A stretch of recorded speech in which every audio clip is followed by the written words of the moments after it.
Assalamualaikum teman-teman. Kita dari kelompok 1, kita akan membahas bab 7, yaitu tentang Rasul-Rasul kekasih Allah Subhanahu wa Ta'ala. Sebelum lanjut ke pembahasan, kita kenalan dulu yuk.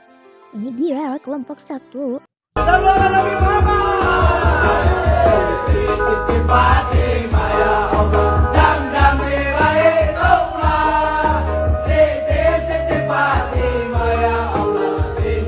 Artian iman kepada Rasul-Rasul Allah Subhanahu wa Ta'ala.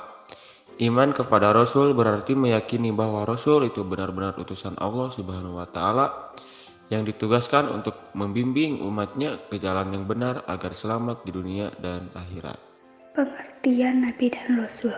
Nabi adalah manusia pilihan yang diberi wahyu oleh Allah Subhanahu wa Ta'ala untuk dirinya sendiri dan tidak mempunyai kewajiban untuk menyampaikan pada umatnya.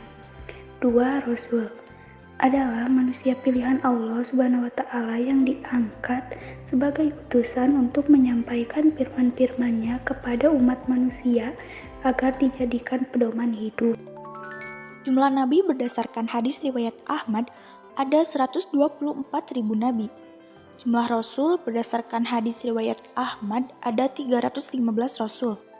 Sifat rasul-rasul Allah Subhanahu wa Ta'ala.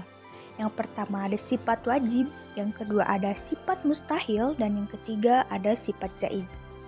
Yang pertama yaitu sifat wajib bagi rasul.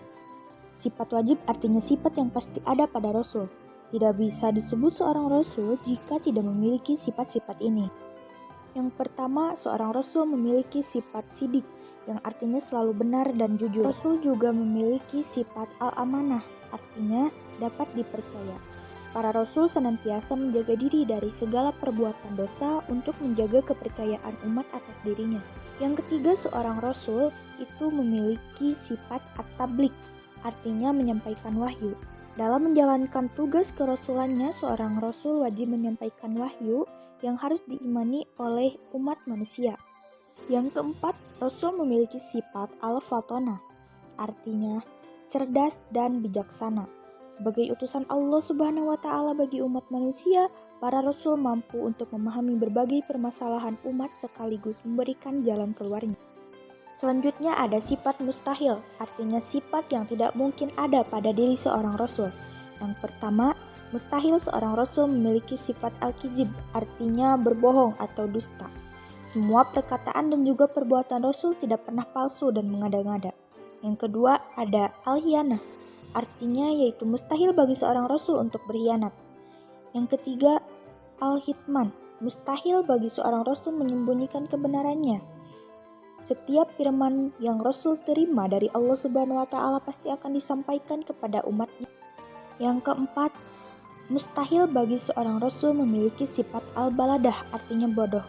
Rasul merupakan orang yang pandai karena beliau diberikan anugerah kecerdasan yang luar biasa oleh Allah Subhanahu wa Ta'ala. Selanjutnya ada sifat jaiz. Sifat jaiz bagi Rasul adalah sifat kemanusiaan, yaitu al-ardul basyariyah. Artinya Rasul memiliki sifat-sifat sebagaimana manusia biasa, seperti rasa lapar, haus, sakit, tidur, sedih, senang, berkeluarga, dan lain sebagainya. Bahkan, seorang Rasul tetap meninggal sebagaimana makhluk lainnya. Tugas Rasul-Rasul Allah Subhanahu wa Ta'ala. 1. Menyampaikan risalah dari Allah Subhanahu wa Ta'ala. 2. Mengajak kepada tauhid, yaitu mengajak umatnya untuk mengesahkan Allah Subhanahu wa Ta'ala dan menjauhi perilaku musyrik, menyekutukan Allah. 3. Memberi kabar gembira kepada orang mukmin dan memberi peringatan kepada orang kafir. 4. Menunjukkan jalan yang lurus. 5. Membersihkan dan menyucikan jiwa manusia serta mengajarkan kepada mereka kitab dan hikmah. 6. Sebagai hujjah bagi manusia.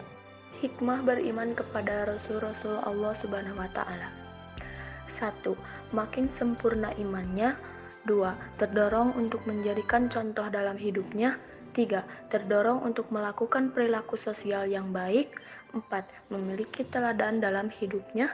5. Mencintai para rasul dengan cara mengikuti dan mengamalkan ajarannya. 6. Mengetahui hakikat dirinya bahwa ia diciptakan Allah Subhanahu wa Ta'ala untuk mengabdi kepadanya. Dalam firman Allah, Bismillahirrahmanirrahim. Laqad kana lakum fi Rasulillahi uswatun hasanah liman kana yarjullaha wal yaumal akhir wa dzakarallaha katsira. Artinya, sungguh telah ada pada diri Rasulullah itu suri teladan yang baik bagimu, yaitu bagi orang yang mengharap rahmat Allah Subhanahu wa taala dan kedatangan hari kiamat dan yang banyak mengingat Allah Subhanahu wa taala. Quran Surat Al-Ahzab ayat 21. Wassalamualaikum warahmatullahi wabarakatuh.